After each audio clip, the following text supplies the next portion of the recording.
어느 날 예수님의 수제자였던 베드로가 예수님께 이런 질문을 했습니다. 주님, 어떤 사람이 저에게 잘못을 저지르면 몇 번까지 그 사람을 용서하면 되겠습니까? 7번까지 하면 되겠습니까?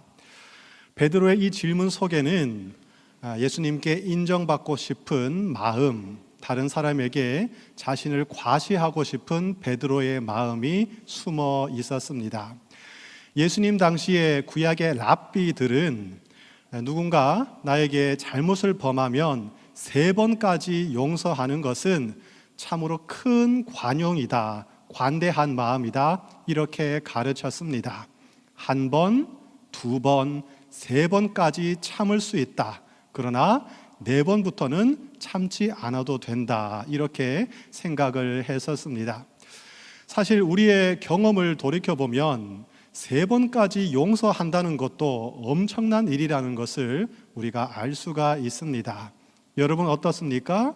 내 배우자가, 자녀가, 때로는 부모님이 내가 정말 싫어하는 거, 이거 정말 이렇게 하지 말아주세요, 간곡하게 부탁했음에도 불구하고 똑같이 그 일을 3번이나 반복했다면 여러분 마음은 어떠십니까? 굉장히 화가 나고 도저히 용서할 수 없다, 이런 마음이 들지 않겠습니까? 오늘 여기 있는 우리 많은 경우는 많은 분들이 단 한 번의 실수도 잘못도 용납하기 힘든 그런 마음의 그릇을 갖고 있지 않을까, 그런 생각을 할 수가 있습니다. 그러니 베드로가 지금 7번까지 용서하면 되겠습니까? 이렇게 질문했다는 것은 나는 그만큼 넓은 마음을 가지고 있는 수준 높은 사람입니다 하는 것을 은연중에 드러내고자 하는 그 자랑하는 마음이 들어있다, 이렇게 이해할 수 있을 것 같습니다. 자, 그런데 베드로의 이 질문에 예수님께서 아주 특별한 놀라운 답변을 해 주셨습니다. 7번을 70번까지 용서하라. 여러분 잘 알고 계시겠지만 이 7이라는 숫자는 성경에서 완전수 또는 거룩함을 뜻하는 상징적인 숫자입니다. 7 곱하기 70 하면 490인데 이것은 문자적으로 그만큼 용서하라, 이런 뜻을 넘어서서 완전히 용서하라, 끝까지 용서하라, 용서에는 한계가 없다는 것을 예수님께서 지금 가르쳐 주시는 말씀이었습니다. 그리고 곧바로 이어서 예수님은 한 가지 비유를 이야기해 주셨습니다. 그것이 바로 오늘 본문의 핵심 내용입니다. 어느 날 주인이 종을 불러서 회계 결산을 했습니다. 그동안은 결산을 하지 않다가 때가 이르러서 이제 마지막 순간이 다가와서 결산을 하지 않으면 안 되는 그런 순간이 왔다, 이렇게 이해할 수 있을 것 같습니다. 결산을 했더니 그 결과 종이 주인에게 1만 달란트를 빚졌다는 것이 드러나게 되었습니다. 1만 달란트는 과연 얼마만큼 많은 액수일까요? 성경을 살펴보면 달란트는 때로는 무게 단위로 사용될 때도 있고 또 때로는 화폐 단위로 사용될 때가 있습니다. 화폐 단위로 환산을 하면 한 달란트는 6천 데나리온에 해당하는 액수였습니다. 그러면 또 한 데나리온은 얼마일까요? 한 데나리온은 노동자가 하루 동안 일해서 얻는 하루 품삯 1당을 의미하는 액수였습니다. 그러니까 1만 달란트는 몇 데나리온이냐면 1만 곱하기 6천을 하면 그 답을 얻을 수가 있겠죠. 갑자기 머리가 복잡해지시죠? 1만 곱하기 6천 하면 6천만, 즉 1만 달란트는 6천만 데나리온을 의미하는 큰 액수였습니다. 그래도 감이 잘 오지가 않습니다. 요즘 주 4.5일 일하자, 이런 이야기도 나오는데 대부분이 주 5일 근무를 하고 있을 것입니다.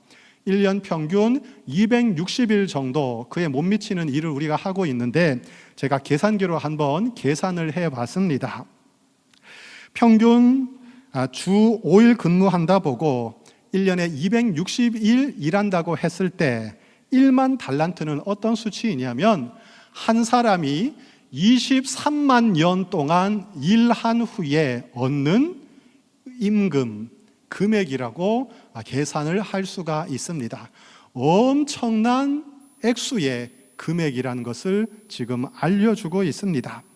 23만 년 동안 일해서 얻는 엄청난 임금. 이 말은 뭐냐면 이 종이, 그 사람이 아무리 노력해도 평생 동안 잠 한숨 안 자고 열심히 노력한다 할지라도 절대로 갚을 수 없는 엄청난 양의, 엄청난 액수의 부채라는 것을 지금 비유를 통해서 예수님이 알려주고 계십니다. 다시 말하면 우리 인간은 자신의 힘으로는 도저히 벗어날 수 없는, 감당할 수 없는 죄의 무게를 지고 있다. 이것을 예수님께서 지금 가르쳐 주고 계십니다. 주인은 종에게 명령했습니다. 그렇다면 너의 몸을 팔아라.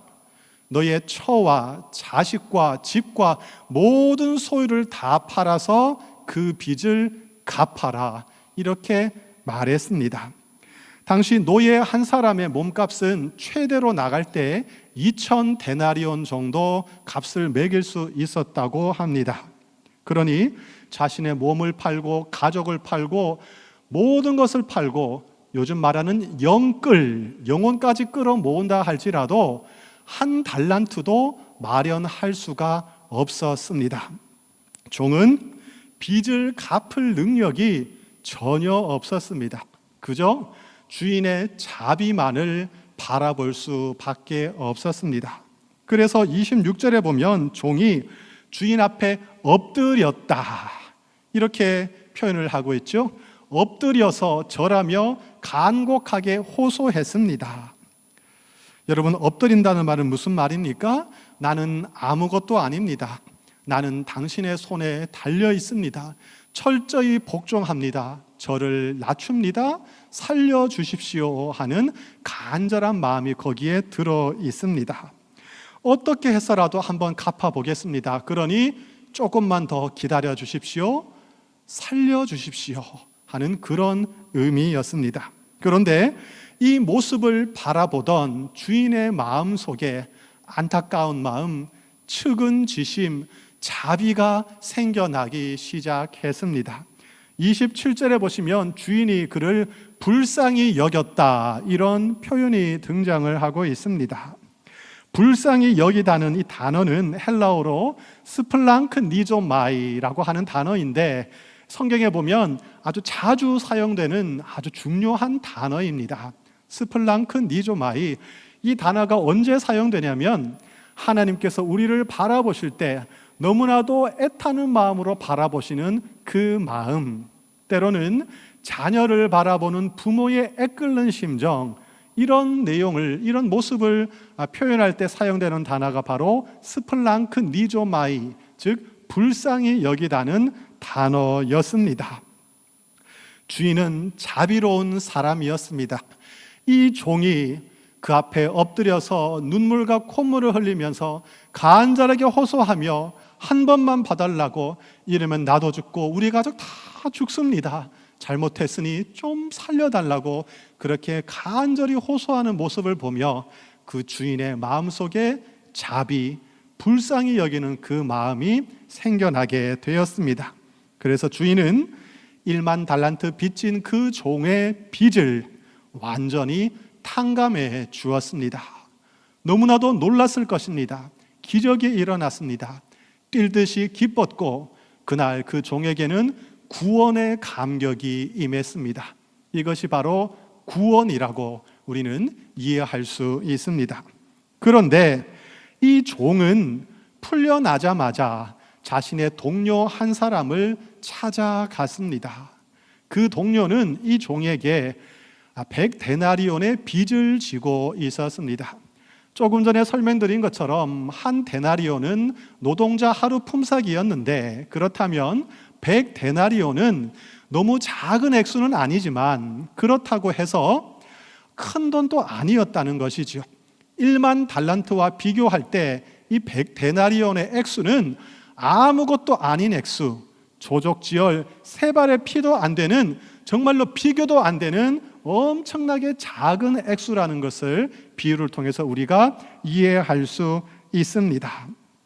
옛날 성경에는 동료라는 이 단어를 동관이라고 번역을 하고 있습니다. 무슨 말이냐면 그 두 사람은 서로 동료였다, 친구였다, 한 사람의 주인을 섬기는 종의 신분으로 같은 처지에 있었다는 사실입니다. 그러니 그 종은 이 동료의 입장을 잘 알고 있었고 그 아픈 사정을 충분히 이해하고 공감할 수 있는 처지에 있었다는 것을 우리는 지금 비유를 통해서 추측할 수가 있습니다. 그런데도 그는 그 동료를 붙잡고 당장 갚아라 협박하며 종용했습니다. 28절에 보시면 그가 목을 잡았다라는 표현이 있는데, 요즘 젊은 분들 이종 격투기 즐겨 보시는 분 많으실 겁니다. 그 기술 중에 트라이앵글 초크라고 있습니다. 목을 삼각으로 걸어서 딱 잡아당기면 잠시 후에 질식을 하고 잘못하면 죽을 수도 있습니다. 목을 졸랐다, 영어 표현으로 초크라고 되어 있습니다. 초크를 걸었다. 지금 100데나리온 빚진 이 동료는, 친구는 숨이 막히는 상황입니다. 이러다가 나 죽겠구나, 죽을 지경에 이르게 되었습니다. 그럼에도 그 종은 일말에 자비를 베풀지 않았습니다. 그 동료가 그 앞에 엎드려서 이렇게 간청했습니다. 어쨌든지 한번 갚아보겠습니다. 그러니 한 번만 봐주십시오. 살려주십시오. 1만 달란트 빚졌던 종이 자신의 주인에게 했던 그 행동 그대로, 똑같은 상황 그대로 자신에게 간청하고 있었습니다. 그러나 그는 그 동료를 옥에 가두고 말았습니다. 이 광경을 지켜보던 사람들은 주인에게 가서 이 사실을 하나하나 보고했습니다. 누가 봐도 이건 아니다, 이럴 수는 없다, 이건 정말 인간의 도리가 아니라고 사람들은 생각했습니다. 보고를 받은 주인은 즉시 그를 소환했습니다. 오늘 본문에서 주인이 그 종에게 했던 말들이 있는데, 이것을 세 가지로 한번 요약해서 설명을 드리도록 하겠습니다. 이 세 가지 표현에 한번 주목해 보시기를 부탁드립니다. 첫째, 32절에 나오는 악한 종아라는 표현입니다. 둘째, 33절에 나오는 마땅하지 아니하냐라는 표현이고요. 세 번째는 34절에 나오는 그 빚을 다 갚도록 옥졸에게 넘겼다 하는 표현입니다. 한번 생각해 봅시다. 첫째, 자신이 받은 엄청난 은혜를 전혀 기억도 하지 못하고 자신에게 지은 사소한 잘못을 용서하지 않는 이 종을 가리켜서 주인은 배은망덕한 사람, 악한 종이라고, 정말 나쁜 사람이라고 이렇게 평가를 내리고 있습니다. 둘째, 자신의 능력으로는 얻을 수 없는 엄청난 선물을 받은 사람이 자기가 받은 선물 중에 아주 작은 일부를 다른 사람에게 선물로 준다고 해서 그것은 자랑할 일도 아니고 내세울 일도 아니라 오히려 지극히 마땅한 일이라는 것을 주인은 지금 설명을 하고 있습니다. 셋째, 종이 주인에게 빈 짓은 23만 년 동안 갚아야 하는 빚이라고 아까 설명을 드렸습니다. 이제 그는 그 빚을 다 갚을 때까지 23만 년 동안 감옥에 갇히는 신세가 되었습니다. 무슨 말이냐면 이제 그는 영원한 형벌, 영원한 심판에 처해질 거라는 사실을 예수님은 지금 알려주고 있습니다. 그리고 35절에서 예수님은 이 비유의 결론을 다음과 같이 말씀하고 계십니다. 우리 35절 말씀을 한 목소리로 함께 읽어보겠습니다. 너희가 각각 마음으로부터 형제를 용서하지 아니하면 나의 하늘 아버지께서도 너희에게 이와 같이 하시리라. 이것이 오늘 예수님의 말씀의 결론입니다. 핵심입니다.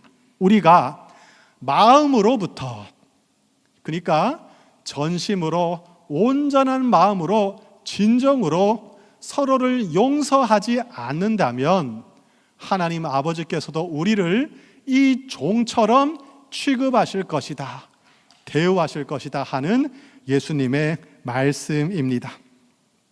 하나님의 은혜를 입은 우리가 서로를 용서하는 것은 오늘 비유에 나오는 말씀처럼 지극히 마땅한 일, 당연한 일이라는 교훈을 예수님은 지금 우리에게 가르쳐 주고 계십니다. 성경에서 사용되는 이 용서라는 단어는 맥락에 따라서 여러 가지 뜻으로 해석될 수 있는 단어입니다. 어떤 뜻을 가지고 있냐면 보내버리다, 가게 하다, 때로는 이혼하다, 죽는다, 이런 뜻으로 해석이 되고 번역이 될 수 있는 단어입니다. 예전에 애니메이션 영화 중에 겨울 왕국 프로즌이라는 영화가 있었습니다. 그 애니메이션의 주제곡 OST가 그 제목이 Let It Go였거든요. 아마 많이 들어보셨을 것입니다.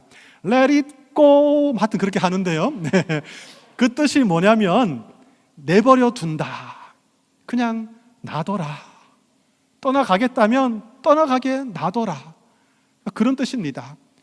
내버려 두고 떠나보내고 가게 놔두고 잊어버려라, 이런 뜻이 바로 Let It Go인데, 이 용서라는 단어 안에도 그런 뜻이 들어있다는 사실이죠. 여러분, 어떤 느낌이 오지 않습니까? 무슨 말일까? 용서, 가게 하다, 보내버리다, 내버려 두다, 심지어 이혼하다, 죽는다. 무슨 말이냐면 그 안에는 이제 깨끗하게 정리를 한다, 지워버린다, 이런 뜻이 들어 있습니다. 용서는 자신에게 진 빚을 깨끗하게 제거한다, 탕감한다, 이런 뜻입니다. 마치 하나님께서 우리의 죄를 이제는 기억도 하지 않으시는 것처럼, 지우개로 깨끗하게 지워주시는 것처럼 우리도 상대방의 허물을, 잘못을 기억도 하지 않겠다, 이것이 바로 용서의 의미입니다. 상대방이 나에게 잘못을 저질렀지만 이제는 그 잘못에 대해서 더 이상 문제 삼지 않겠다, 잘못을 하기 이전의 상태로 돌아가서 잘못을 하지 않은 것처럼 내가 이제 그를 대해 주겠다, 이것이 바로 용서라고 우리는 이해할 수 있습니다. 지난주일 설교 시간에 저는 가해자가 피해자에게 온전한 마음으로 회개할 때 그것이 진정한 회개라고 말씀을 드렸습니다. 그런데 여러분, 한 번 더 생각해 봅시다.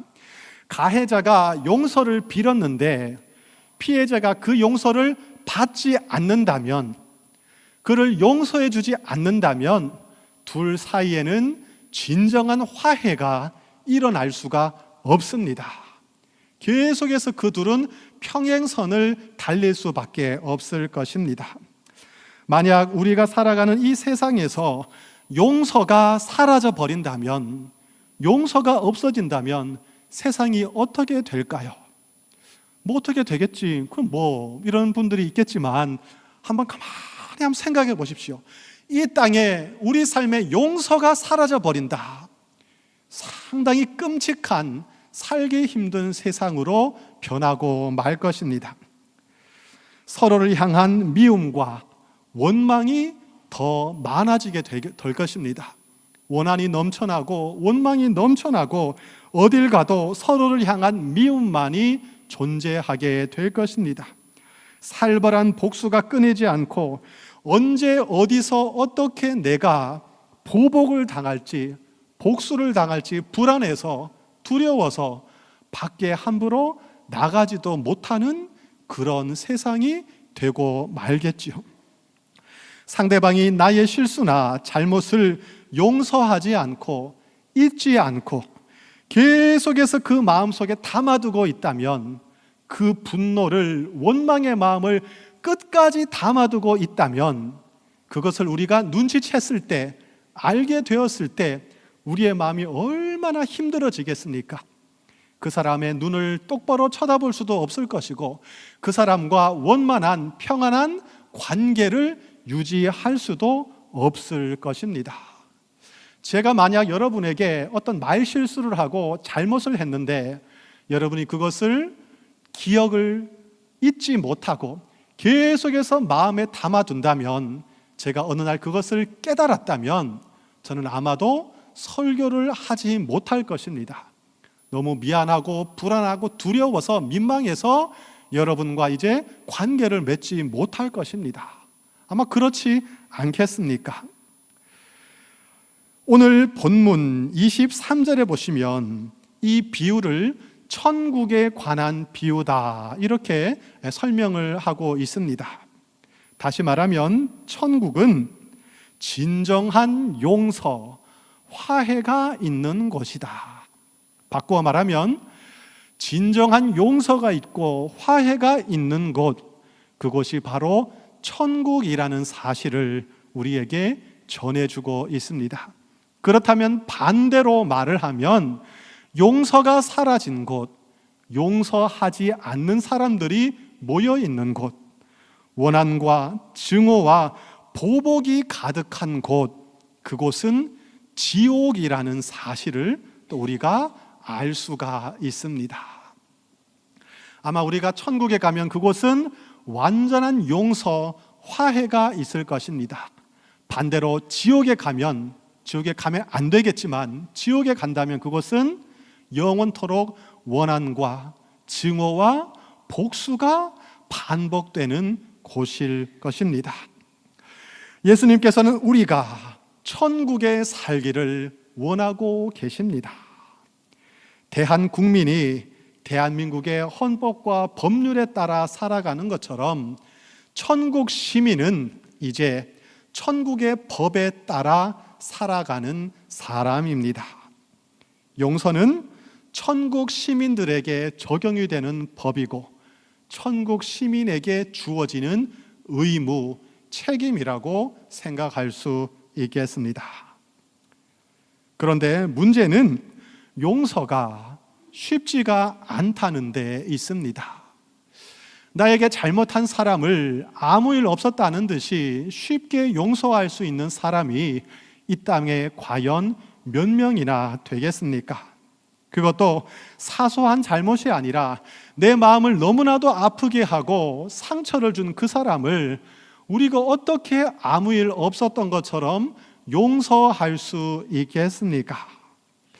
제가 한번 생각해 봤습니다. 지금까지 나에게 지울 수 없는 상처를 준 사람이 있었던가? 아무리 생각해 봐도 그런 사람이 없었습니다. 참 감사했습니다. 제가 너무나 연약하고 비리비리한 사람이기 때문에 하나님께서 저를 불쌍히 여기셔서 감당을 못할 것 같으니까 좋은 사람들만 만나게 하셨구나, 이런 생각을 하며 감사할 수 있었습니다. 그런데 가끔씩은 예전에 저의 마음을 아프게 했던 그 사람들이 문득문득 떠오를 때가 있습니다. 별거 아닌데도 시간이 한참이나 흘렀음에도 불구하고 생각이 나고 기억이 나고 마음이 불편해지는 것을 보면 이 용서라는 것이 정말로 어려운 것이구나, 이런 생각을 할 수밖에 없습니다. 그렇다면 우리는 어떻게 용서할 수 있을까요? 오늘 설교의 제목입니다. 예수님은 우리에게 용서하라 말씀하고 계시고 우리는 도저히 용서할 수 없겠는데, 그렇다면 우리는 어떻게 용서할 수 있을까요? 오늘 본문을 읽으면서 저는 용서에 관한 두 가지 단서, 두 가지 근본적인 원리를 발견할 수가 있었습니다. 첫 번째, 용서는 우리가 하나님과의 관계 안에서만 할 수 있는 것이구나, 이런 교훈을 얻게 되었습니다. 무슨 말입니까? 용서는 우리 자신의 힘으로는 못한다. 인간의 능력 밖에 있는 것이다. 우리 힘으로는 도저히 할 수 없다. 이런 의미입니다. 그러나 하나님 안에 있을 때, 하나님과 바른 관계를 맺고 있고 하나님의 은혜 안에 있을 때 우리는 용서할 수 있는 힘을 부여받습니다. 내가 하나님의 은혜 안에 있고 나는 하나님의 전폭적인 사랑과 긍휼하심과 지지를 얻고 있는 사람이다. 하나님께서 나의 모든 상황, 나의 모든 아픔, 나의 이 안타까운 사정을 다 알고 계신다. 이것을 이해할 때만 하나님은 내 편이시다. 이것을 깨달을 때만 우리는 용서를 할 수가 있습니다. 그러므로 하나님께서 나를 얼마나 사랑하고 계시는지, 내가 하나님께 얼마나 큰 은혜를, 긍휼하심을 입은 존재인지를 계속해서 묵상하고 기도하며 깨달을 수 있어야 할 것입니다. 그래야만 우리는 용서를 향한 발걸음을 내디딜 수가 있습니다. 우리가 하나님을 믿는다고 해서, 하나님의 은혜를 받았다고 해서 저절로 용서가 되는 것은 아닙니다. 엄청나게 어렵습니다. 그나마 하나님과 바른 관계 안에 있을 때, 하나님의 은혜를 부여받을 때만 용서를 향한 발걸음이라도 내디딜 수 있는 것이 바로 우리 인간입니다. 다음으로 불쌍히 여기는 마음이 있을 때만 우리는 용서할 수 있습니다. 오늘 본문에 보시면 조금 전에 말씀드린 것처럼 불쌍히 여긴다는 표현이 등장을 하고 있는데 3번 동일하게 반복되고 있습니다. 그만큼 중요하다는 의미이죠. 27절에 한 번 나오고 있고 33절에 2번 등장하고 있습니다. 하나님께서 우리를 불쌍히 여겨주신 것처럼, 주인이 1만 달란트 빚진 자를 불쌍히 여겨주었던 것처럼 우리도 다른 사람을 불쌍히 여길 수 있어야만 용서할 수가 있다는 말씀입니다. 역지사지라는 말이 있습니다. 상대방의 입장, 상대방의 처지를 한번 생각해 보라는 말씀이지요. 내가 빚을 졌을 때, 내가 실수하고 잘못했을 때 엄청난 책임감과 지난주에 말씀드린 것처럼 아샴의 자세로 살아갈 때 어떤 마음인지를 한번 입장 바꿔놓고 생각을 해보라는 말씀입니다. 불쌍히 여기는 마음은 상대방이 처한 그 아픔을 공감할 때, 그때 생겨나는 마음입니다.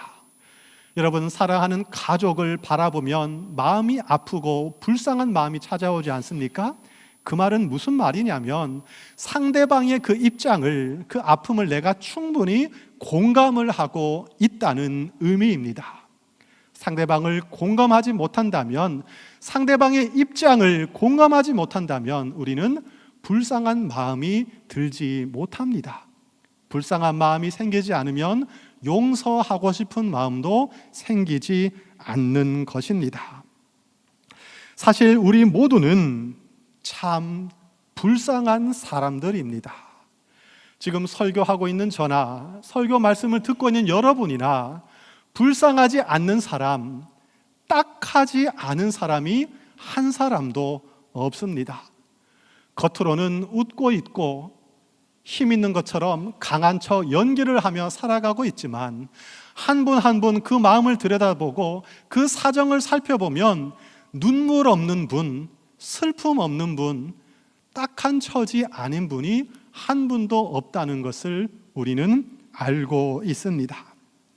사람들이 살아가는 모습은 다 거기서 거기고 다 비슷비슷하지 않겠습니까? 저는 제 자녀들 그리고 우리 교회 자녀들을 위해서 기도할 때 이런 기도를 드릴 때가 있습니다. 하나님, 우리 자녀들이 가해자가 되지 않게 하옵소서.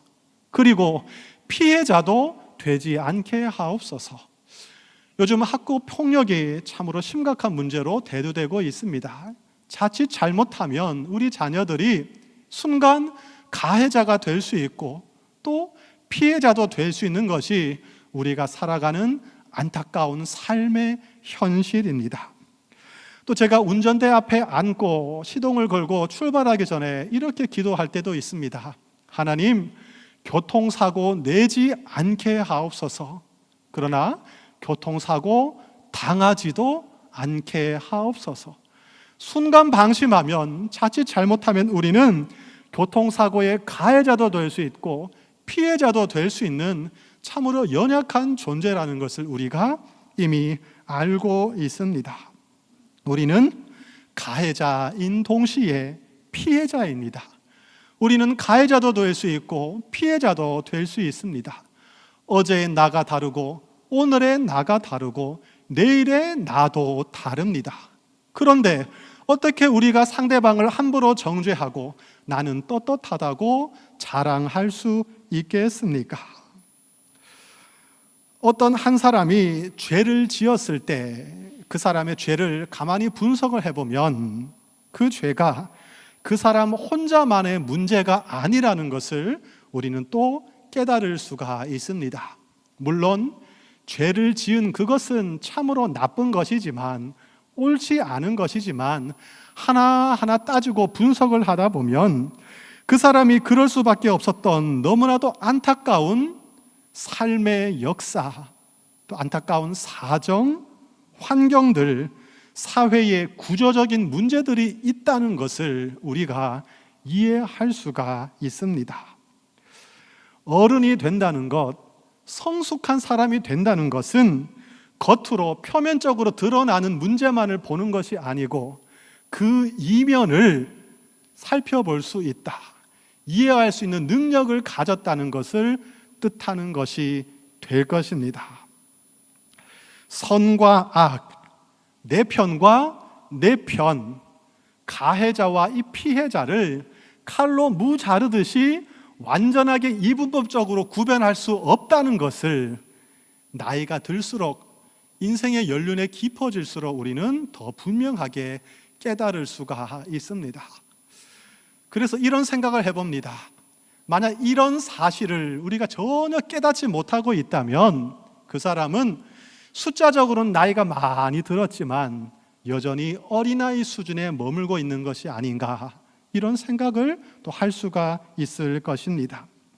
이처럼 우리 인간이 완벽하게 죄를 짓지 않을 수 없는 안타까운 현실, 구조 속에 살아가고 있다는 것을 우리가 인식할 때, 그리고 우리 모두는 한 사람도 빠짐없이 죄의 본성을 가지고 살아가는 죄인이라는 사실을 자각할 때, 그리고 더 나아가서 우리 모두는 같은 처지, 참으로 딱한 처지에 처해 있는 연약한 존재라는 사실을 이해할 때, 이 모든 것을 이해하고 공감할 수 있을 때 비로소 우리는 상대방을 향해서 용서할 수 있는 마음을 가질 수 있을 것입니다.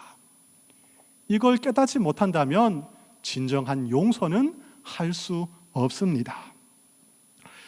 우리는 하나님의 말씀에 따라 살아가는 하나님의 자녀입니다. 하나님의 말씀에 따르면 형제 자매를 용서하지 않는 것은 결국은 하나님의 은혜를 망각하는 것이다. 그리고 오늘 비유의 말씀처럼 하나님의 은혜를 값싼 싸구려 은혜로 전락시키는 것이라고 생각할 수 있을 것입니다. 지난주에 이런 말씀을 드렸습니다. 땅에서 풀면 하늘에서 풀릴 것이고 땅에서 매면 하늘에서도 매일 것이다. 이 말씀을 오늘 설교에도 또 동일하게 적용할 수 있을 것입니다. 내가 상대방을 용서하면, 화해하면 풀리게 될 것입니다. 하나님의 은혜가 더욱더 풍성하게 우리 삶에 임하게 될 것입니다. 여러분에게 상처를 주고 피해를 주고 여러분의 마음을 아프게 했던 그 사람을 용서하지 못하고 여전히 여러분 마음속에 원망과 원한과 분노가 남아 있다면 하나님께 계속해서 기도하시기를 부탁드립니다. 하나님, 은혜와 자비를, 긍휼을 저에게 폭포수처럼 부어 주시옵소서. 제가 그 사람을 불쌍히 여기고 온전히 용서하고 화해할 수 있도록 도와 주옵소서. 그리하여 하나님께서 약속하신 온전한 자유와 평안을, 그 무엇에도 얽매이지 않는 참으로 가벼운 인생을 살아가도록 도와 주옵소서. 이렇게 기도하시기를 부탁을 드립니다. 사실 용서와 관련된 참으로 복잡한 문제들이 많습니다. 짧은 설교 시간에 다 다룰 수는 없습니다. 한 가지만 덧붙여서 말씀드리겠습니다. 피해자에게 용서를 강요해서는 안 된다는 말씀입니다. 용서라는 것은 하나님과의 관계 속에서 하나님의 은혜를 깨달은 사람이 자발적으로 자원하는 심정으로 할 수 있는 것입니다. 그 누구도 피해자에게 용서를 강요할 수 없습니다. 오직 하나님만이 우리에게 용서하라고 말씀할 수 있습니다. 용서하기 어려운 사정들이 있을 것이고 함부로 용서하면 안 되는 상황들이 있기 마련입니다. 우리 사회는 가해자에게는 너무나 관대하고 피해자에게는 너무나 가혹한 사회가 아닌가, 이런 생각을 할 때가 있습니다. 지난주 말씀드렸던 영화 밀양의 이야기처럼 용서는 진정한 회개가 있을 때만 가능할 것입니다. 우리가 피해자에게 함부로 용서를 명령하고 요구하면, 강요하면 그것은 피해자를 향한 또 다른 폭력이 되고 말 것입니다. 그럼에도 불구하고 확실한 한 가지 사실이 있습니다. 그것은 하나님께서 우리를 용서하셨다는 사실입니다. 그리고 하나님께서 우리도 서로를 용서하는 용서의 사람들이 되기를 바라고 계시다는 사실입니다. 용서는 하나님의 은혜를 입은 사람들에게 주어지는 하나님의 명령이고 의무입니다. 그와 동시에 저는 이렇게 말씀을 드리고 싶습니다. 용서는 하나님의 은혜를 깨닫고 그 은혜 안에 사람들만 누릴 수 있는 특권이다. 무슨 말이냐면 내가 용서를 하고 싶다고 할 수도 없을 것이고 용서하고 싶은 그 마음도 들지 않는다는 것입니다. 하나님 밖에 있는 사람, 하나님의 은혜를 모르는 사람은 용서하고 싶지도 않을 뿐더러 용서할 수도 없을 것입니다. 그러나 하나님의 은혜를 받은 우리는 용서해야 한다는 간절한 소원을 갖게 될 것이고 그것을 위하여 기도하게 될 것이고 마침내 용서할 수 있는 힘을 부여받게 될 것입니다. 그러니 용서는 그 자체로 은혜이고 선물이고 특권이라는 말씀입니다. 여러분, 이렇게 한번 생각해 보시기를 바랍니다. 이 용서라는 설교를 할 때마다 목사님들이 자주 인용하는 예화가 있습니다. 손양원 목사님의 이야기이죠. 자신의 아들을 죽인 그 원수를, 가해자를 자신의 양자로 삼아서 용서해 주었다는 참으로 감동적인 이야기입니다. 그런데 이 이야기를 들을 때마다 목사인 저는 너무나도 큰 부담으로 다가옵니다. 왜냐하면 저는 절대로 그렇게 할 수 없기 때문입니다. 그렇게 하고 싶지도 않습니다. 그런 일도 벌어지지 않을 것입니다. 그런데 우리가 너무나 극단적으로 생각하면, 이런 이야기를 듣고 너무 멀리까지 생각하다 보면 용서할 엄두가 나지 않습니다. 용서할 용기가 생기지 않습니다. 연약한 우리는 지금 우리가 처한 이 일상의 상황만을 한번 생각해보고 그것을 집중해서 묵상하면 좋을 것 같습니다. 하나님께서 여러분에게 이렇게 질문하십니다. 그 사람을 정말로 용서할 수 없겠느냐? 지금 당장은 못한다 할지라도 남은 인생 동안, 네가 천국에 오는 그날까지 앞으로 남은 평생 동안 그 사람을 용서할 수 없겠느냐? 하나님께서 여러분에게 이런 질문을 하실 때 진지하게 그 질문에 답변을 해 보시기를 부탁드립니다. 우리 힘으로는 할 수 없겠지만 하나님께서 도와주시면 가능할 것이라고 믿습니다. 이렇게 말씀드립니다. 결론입니다. 용서는 한순간에 이루어져야 한다, 이렇게 생각한다면 너무나도 큰 부담이 되겠지요. 무겁습니다. 하지만 용서는 과정이다. 내 평생 내가 실천해야 할 과정이다. 그리고 용서는 방향이다. 나의 목표이다. 이렇게 생각하신다면 좀 더 가벼운 마음으로 용서를 이해할 수 있을 것입니다. 여러분의 남은 인생 동안 온전한 용서와 화해를 향해서 계속해서 믿음으로 나아가시는 복된 여러분들 되시기를 축복합니다. 기도하겠습니다. 하나님 아버지, 살면서 우리는 수많은 사람들을 만납니다. 나를 좋아하고 나에게 친절을 베풀고 유익이 되는 사람들만 만나면 좋겠지만 그렇지 않은 것이 우리의 인생입니다.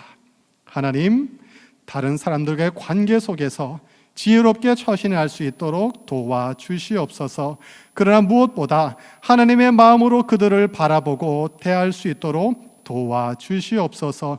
하나님께서 우리를 용서해 주셨으니 우리도 그들을 품고 용서할 수 있는 넓은 마음을 갖게 하여 주시옵소서. 우리의 능력으로는 불가능하지만 하나님이 도와주시고 능력 주시면 조금씩 우리가 용서의 사람들로 변화될 것을 믿습니다. 온전한 용서를 통하여 진정한 화해의 삶을 살 수 있도록 은혜를 베풀어 주시옵소서. 예수님의 이름으로 기도드립니다. 아멘.